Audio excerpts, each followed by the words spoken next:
નમસ્કાર, આપ જોઈ રહ્યા છો નેશન પ્લસ ન્યૂઝ. હું છું આપની સાથે હિરલ પંડ્યા. નર્મદા મૈયાની ઉત્તરવાહિની પરિક્રમામાં અત્યારે શ્રદ્ધાળુઓનું કીડિયારું ઉભરાયું છે. રજાના દિવસોમાં લાખોની મેદનીને કાબૂમાં લેવી એ પોલીસ માટે મોટો પડકાર હોય છે, પરંતુ નર્મદા પોલીસે હવે દંડાવાળી કરવાને બદલે ડાયરો જમાવી દીધો હતો.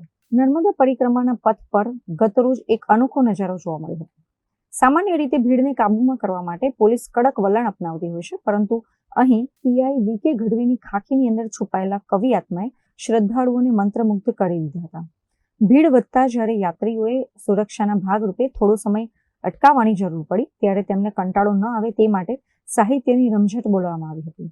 કાયદોની વ્યવસ્થા જાળવવાની સાથે લોકોના મન કેવી રીતે જીતી શકાય તેનું આ ઉત્તમ ઉદાહરણ છે. પીઆઈ ગઢવીએ રામધૂન અને લોક સાહિત્યના માધ્યમથી ભક્તોને શિસ્તબદ્ધ રાખ્યા હતા. પોલીસનો આવો નરમ અને મિત્રતાભર્યો વ્યવહાર જોઈને ભક્તો પણ આશ્ચર્યચકિત થઈ ગયા હતા. પરિક્રમાના થાક વચ્ચે ભક્તિના સૂર સાંભળીને શ્રદ્ધાળુઓ ગરબે ઘૂમીને આનંદ વ્યક્ત કર્યો હતો. નર્મદા પોલીસ તમારી આ યાત્રા સફળ રહે એના માટે પ્રયત્નશીલ છે અને તમે 15 મિનિટનો અમને સહકાર આપશો. ફરીથી બોલશો, નર્મદે હર. બધા મજામાં?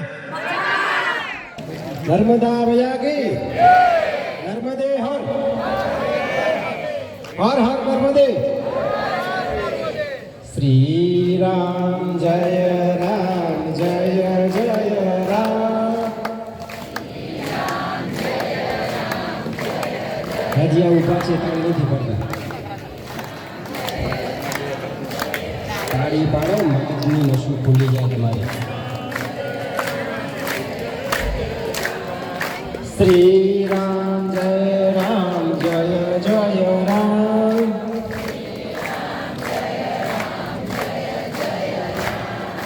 શ્રી રામ જય રામ જય જય રામ.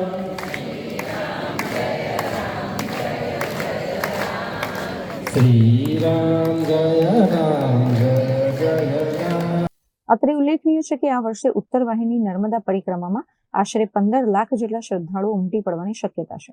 વહીવટી તંત્ર અને પોલીસ વિભાગ સતર્કતાપૂર્વક કાર્ય કરી રહ્યા છે, ત્યારે પોલીસનો આ નવો અંદાજ શ્રદ્ધાળુઓને માનસિક શાંતિ આપી રહ્યો છે.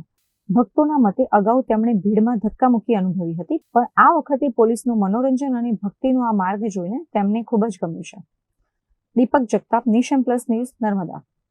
સમાચારોના સતત અપડેટ મેળવવા માટે અમારી નેશન પ્લસ ન્યૂઝની યુટ્યુબ ચેનલને સબસ્ક્રાઇબ કરો, બેલ આઇકન દબાવો અને જોડાયેલા રહો ફેસબુક, ઇન્સ્ટાગ્રામ અને ટ્વિટર પર.